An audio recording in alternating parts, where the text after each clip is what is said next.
Llegó el momento de saludar a nuestra entrevistada, la economista Marta Coronel. Marta, ¿qué tal?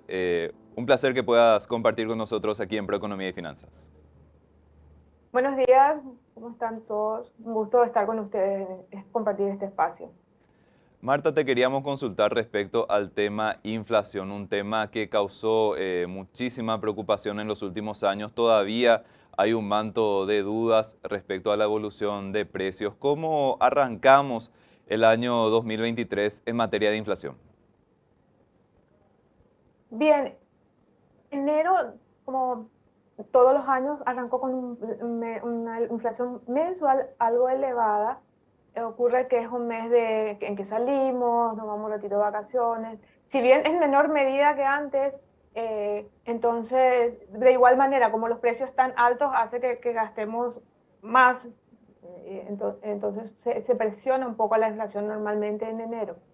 Eh, no obstante, lo que habría que controlar o tener en cuenta es que la inflación interanual sigue un poquito alta o bastante, en realidad está alrededor del 8%. Se volvió a posicionar el 7,8% y eso es 2,8, 1,8 puntos porcentuales por encima del límite que el BCP se fija. El BCP se fija todos los años una meta del 4% más 2% menos 2%. Entonces el tope es 6% y el 7,8 está por encima de eso. Entonces habría que estar controlando un poco esa parte, que debería ir moderándose como se está previendo. Marta, precisamente este hecho de que la inflación interanual se mantiene elevada causa cierta preocupación, podría ser un factor que también permita suponer que el camino a la convergencia, a la meta del 4% está tardando un poco más de lo esperado o hay perspectivas de que esto se pueda conseguir. La convergencia, la meta del 4% se va a demorar un poquito más de lo esperado, eh, porque son factores externos los que están presionando a que la inflación permanezca en niveles elevados. Es el mundo el que está con una inflación alta, con los precios muy altos, y esto se viene arrastrando desde la pandemia, ¿verdad? En pandemia nos encerramos todos, los precios bajaron porque nadie demandaba mucho, o sea, se demandaba poco, pero luego ocurre que durante pandemia estuvimos cerrados y no fabricamos todos los bienes que necesitábamos, no hubo suficiente materia prima, no pudimos trasladar las materias primas de un lado al otro, no pudimos trasladar los bienes procesados, los escasos bienes procesados desde los países avanzados hacia los nuestros. Entonces, como que fue una ola que fue encareciendo todo. A eso tenés que sumarle los costos logísticos, ¿verdad? Eh, Trasladar de un lado a otro del océano resultó muy caro a la vuelta de pandemia porque hubo problemas de embotellamiento en los puertos. Todo eso, Eduardo, se traslada a los precios finales que paga el consumidor. Los precios de productos importados hoy en día en Paraguay en enero tuvieron una inflación de 12,8%, superior a la general. Entonces también eso incide y va haciendo que la inflación permanezca hasta hoy en día en niveles elevados. ¿Por qué? Porque no hemos recuperado todavía el dinamismo productivo que teníamos previo a la pandemia. Para, Básicamente sí. eso. Marta, discúlpame, para el mes de febrero podría haber tal vez un poco menos de presión teniendo en cuenta que, por ejemplo, en enero el tema de la energía eléctrica fue bastante relevante. Esto ya fue un ajuste desde diciembre Ujú. hasta enero. Probablemente en febrero ya haya una mayor estabilidad, pero hay amenazas como, por ejemplo, el precio de los combustibles. ¿Hay perspectivas de que por lo menos en los próximos meses la inflación se modera un poquitito o todavía hay muchas presiones alcistas? Depende en gran medida de lo último que señalaste, ¿verdad? Que tan alto estén los precios de los combustibles. Eh, También depende de la demanda de inicio de clases. eh, Suele presionar un poco, pero sí es de esperar que la inflación vaya moderándose a lo largo del año. No obstante, difícilmente converja al 4% exactamente al final del año, sino se que ubique por encima de eso. En estos meses todavía vamos a estar teniendo presiones y depende mucho, Eduardo, de cómo evolucionen los factores externos tales como la guerra Rusia-Ucrania. Parece allá lejos, pero es algo que nos afecta porque puede obstaculizar el transporte de ciertos productos desde los puertos ucranianos, dificulta el tema de los combustibles, al ser Rusia un productor mundial importante del petróleo. También tenemos que considerar cómo evoluciona la demanda en China o cómo evoluciona la inflación en zona euro, Estados Unidos, que son socios comerciales importantes para los países latinoamericanos, ¿verdad? En nuestro caso en particular nos afectaría más la inflación de Argentina también, hay que estar controlando eso. La inflación argentina está alrededor del 100%. O sea, entre el 2021 y el 2022 los argentinos pagan el doble por cada producto. Eh, ¿Qué hace eso además de presionar también a toda la región? Lo que hace es que sea más eh, viable, como su moneda vale menos, sea más viable que entren productos de contrabando en Paraguay también. Eh, Como que la inflación en Argentina es un aspecto que hay que controlar, hay que considerar, hay que seguir de cerca porque tiene efectos en varios frentes. Marta, precisamente te iba a consultar el factor cambiario, ¿qué tanta relevancia tendría en términos de inflación? Mencionabas el caso Argentina, por ejemplo, el dólar de los Estados Ujú. Unidos está retrocediendo un poco en su cotización, pero se mantiene en niveles elevados. ¿El factor cambiario tendría incidencia en cuanto a la inflación, por lo menos en este corto plazo? En el corto plazo tenemos un febrero en el que inician las exportaciones de soja, marzo, abril estarían entrando más divisas, entonces en el corto plazo habría suficiente cantidad de dólares en el mercado cambiario, entonces habría como una liberación de la presión sobre el tipo de cambio. El tipo de cambio, eh, creo que ya lo mencioné, si sube mucho afecta el precio de los productos importados. Nosotros somos un país que todavía importamos bienes duraderos o bienes de consumo que son tipo los fideos, las galletitas, porque nosotros somos exportadores natos de materia prima y tenemos que importar los productos ya procesados. Entonces, eso, la suba del tipo de cambio afecta, pero como te comentaba, marzo, abril son meses de entrada de divisas cuando la cosecha es buena. Y gracias a Dios, aparentemente el clima se está comportando como debía comportarse, con un poco menos de lluvia, pero sí, sí, con la suficiente como para que los granos de soja eh, vayan llenándose y se espera una cosecha interesante que haría que al salir, al ser exportada, ingresen dólares que van a presionar o liberar la presión al alza del tipo de cambio.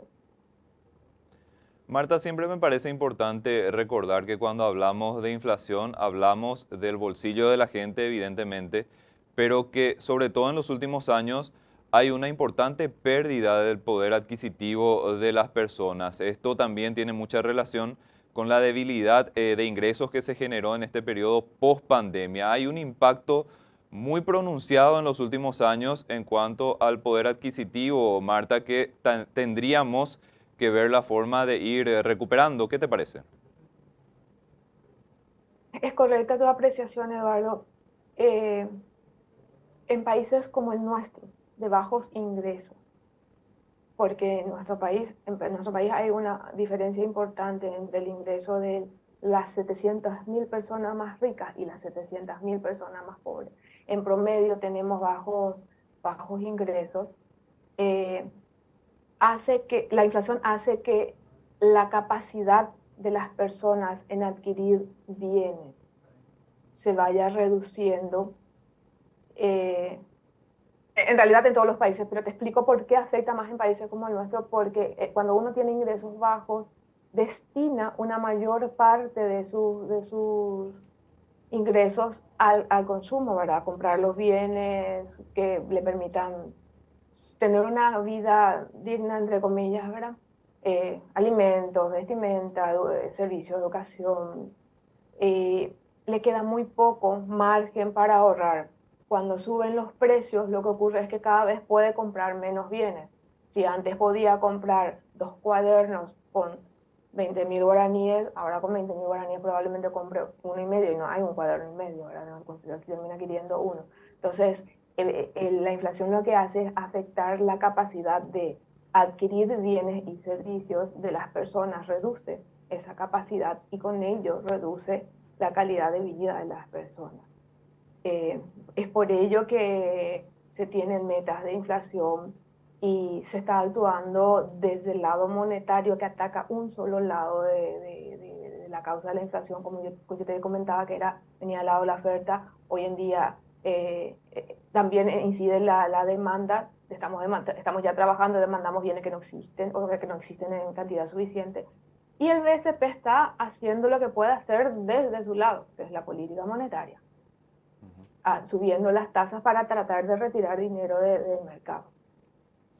Claro, las estadísticas también, Marta, hablan de una alta incidencia de precios de, por ejemplo, alimentos dentro de la inflación. Esto también se traduce en un impacto muy pronunciado para la gente de menores recursos, teniendo en cuenta de que los productos básicos están subiendo muchísimo de precio.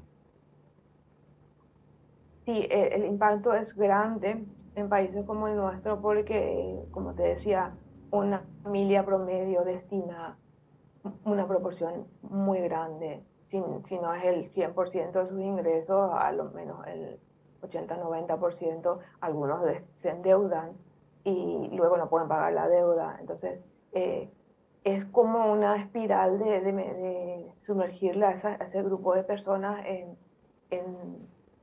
en situaciones en la que no pueden seguir teniendo la misma, conservar, mantener su calidad de vida, mantener sus niveles de consumo. Y eso afecta, eh, ya sea, por ejemplo, si no pueden comprar suficiente leche, los niñitos también se ven, no tienen la nutrición necesaria. Y si no tienen la nutrición necesaria, afecta su capacidad de absorber o de captar lo que le dan, le enseñan en la escuela. O sea, tiene consecuencias más allá del mero hecho de no poder adquirir. Claro, y una aclaración también que me parece importante hacer es que si hablamos de menor inflación no estamos hablando directamente de un descenso de precios, estamos hablando de que los precios tal vez aumenten un poco menos, pero sobre todo en los últimos años los datos de inflación suponen un impacto muy importante en cuanto a costos para la familia, para las personas. Sí, es así, no, cuando decimos la inflación se va a ir moderando, no decimos que los precios van a ir bajando, van a ir creciendo menos de lo que está creciendo hoy en día. Eh, Eso supone que las familias van a seguir eh, soportando precios en alza, en especial como mencionaba lo de los alimentos, van, el riesgo de que suban el precio del combustible también les afecta porque aunque no tengan vehículos y aunque no suba el pasaje del transporte colectivo, eh, ocurre que cuando suben los combustibles, sube el costo del transporte en general y el costo del transporte en general eh, hace que el empresario, el supermercado o el fabricante lo traslade a sus precios finales de bienes. Entonces, todas esas situaciones finalmente afectan más a las personas de menor poder, de menores ingresos, porque son quienes destinan, como ya dije, la mayor proporción de sus ingresos a gastar en bienes que le permiten mantener, bienes básicos que le permiten mantener, cubrir sus necesidades básicas. Marta, te agradecemos muchísimo tu tiempo, esperamos volver a contar con tu análisis en este espacio. Muchas gracias a ustedes por la invitación, Eduardo.